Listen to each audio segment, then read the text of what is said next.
Bagaimana peluang timnas Indonesia lawan Arab Saudi di lanjutan kualifikasi Piala Dunia 2026 zona Asia? Kita bahas saudara bersama dengan pengamat sepak bola Wesley Huta Galung. Selamat malam, Bung Wesley. Selamat malam, Mas. Bung, lini belakang kita jadi sorotan. Dua pemain absen plus satu Martin Paes yang kita tunggu belum bisa juga main untuk lawan Arab Saudi. Tanggapan Anda soal ini, Bung? Ya, mungkin orang banyak menyoroti kasus di belakang ya, ketika Elkan Bagot tidak dipanggil, kemudian kasus Jordi Amat yang cedera. Tapi bagi saya pilihan dengan Sandy Walsh, Jahit Ses, kemudian Rizky Ridho, oke lah kalau kita mau main tiga belakang ya. Dengan bermain, mungkin juga kita bermain empat, tapi dengan tiga center back dan dua wing back untuk menghadapi Arab Saudi yang memang jauh lebih unggul dari segi kualitas pengalaman dan peringkat. Tadi sudah disebut peringkat perbedaan kita lumayan ya.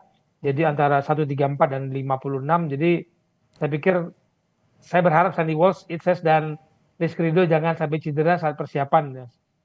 Sandy Walsh, Jahit Ses, Rizky Ridho, hanya tadi dua pemain yang abroad nih, satu di Liga 1. Ini 14 pemain dari luar negeri bagaimana? Menyusul langsung ke Arab Saudi ini memudahkan untuk adaptasi atau PR tersendiri nih, Bung?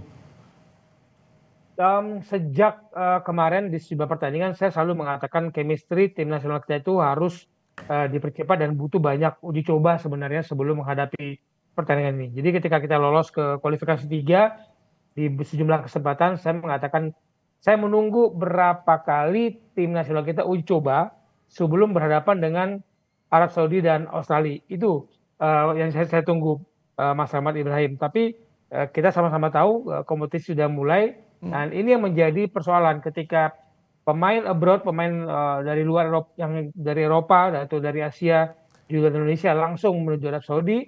Pemain kita berlatih di sini sebentar. Apakah cukup waktu untuk menjalin chemistry itu? Itu yang saya tunggu sejak kita lolos ke kualifikasi 3. Karena tidak mudah. Meskipun katanya bahasa sepak bola itu satu, tapi kan ini mengenal fondasi bermain, gaya bermain dan filosofi bermain kita kan berbeda dengan teman-teman kita yang dari luar.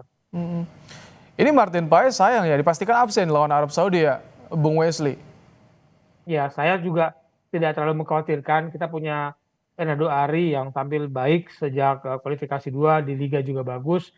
Dan kalau kiper juga kurang bisa berkomunikasi dengan cepat dengan para backnya, itu juga menjadi kendala. Jadi Martin Paes ada baiknya beradaptasi, membangun chemistry dengan tim, ikut ke Arab Saudi, nanti bisa tampil ketika menghadapi Australia.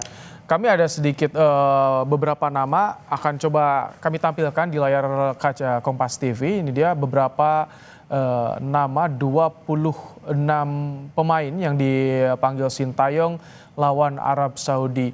Hernando, ada Adi Satrio, ini penjaga gawang, ada Nadio juga. Martin Paes tetap dipanggil. Ini dari nama yang dipanggil 26 ini sebetulnya sebagian besar sudah bergabung di kualifikasi di babak kedua. Artinya untuk adaptasi ini akan lebih mudah atau bagaimana, Bung Wesley? Ya, tentu saja akan mudah karena sudah pernah bermain sering. Tapi kalau saya melihat chemistry itu masih butuh waktu. Saya belum menemukan chemistry yang pas karena harus diakui Mas Rahmat, di dalam tim nasional kita kan ada 4 bahasa ya. Bahasa Korea, bahasa Indonesia, bahasa Inggris, dan bahasa Belanda. Itu tidak mudah. Memang bisa mengandalkan insting bermain sepak bola. Tapi ketika kita bicara sesuatu yang lebih intens, lebih in-depth, yaitu harus bisa dikuasai dengan bahasa yang sama. Dan ketika Anda dalam kondisi fisik yang sangat terkuras, waktu yang begitu singkat untuk mengambil keputusan, itu kan harus bisa berkomunikasi dengan baik. Nah, saya mengatakan ketika kita lolos kualifikasi 3, yang saya tunggu berapa banyak kita uji coba sebelum menghadapi tim yang sudah 6 kali tampil di Piala Dunia ini, Arab Saudi. Itu yang ditunggu sebetulnya. Nah, ini juga yang menarik, Arab Saudi dilatih Roberto Mancini. Ini bakal jadi motivasi tersendiri bagi pemain timnas, Bung Wesley.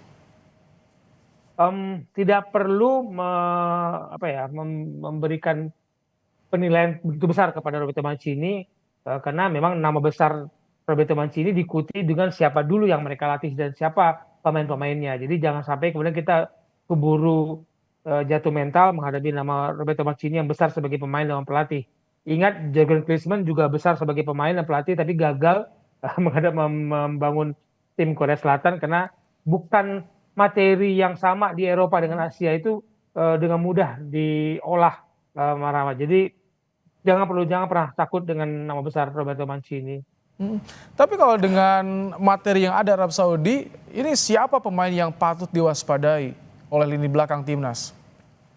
Kaptennya pasti ya, tapi kalau menurut saya semua pemain Arab Saudi dalam level yang sedikit berbeda dengan kita, Mas Ahmad, harus diakui ya. Kalau mereka itu bermain meskipun di kompetisi lokal, tapi pemain seperti Salman Al-Faraj, yang lain striker mereka itu gaya bermain mereka yang saya lihat yang lebih sudah menemukan apa ya chemistry bermainnya dibandingkan kita yang kalau saya katakan masih mencari-cari bentuk.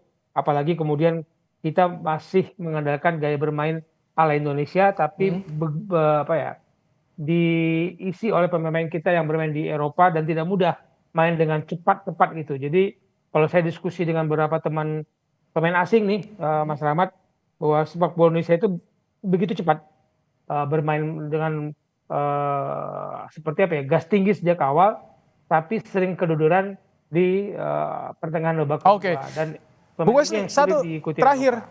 soal striker. Bagaimana nih? Ini yang masih disorot nih, ketajaman striker kita. Iya, ada siapa ya? Di depan kita ada Sturridge, Orang Mangun, ada mungkin Marcelino di belakangnya.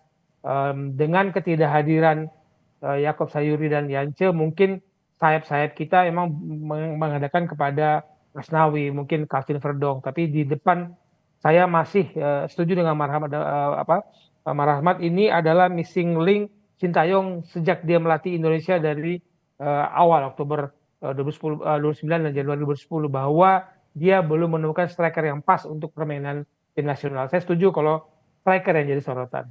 Kita tunggu nanti 6 September laga timnas lawan Arab Saudi kualifikasi zona Asia babak 3. Terima kasih Bung Wesley untuk pandangan Anda soal peluang timnas jelang lawan Arab Saudi.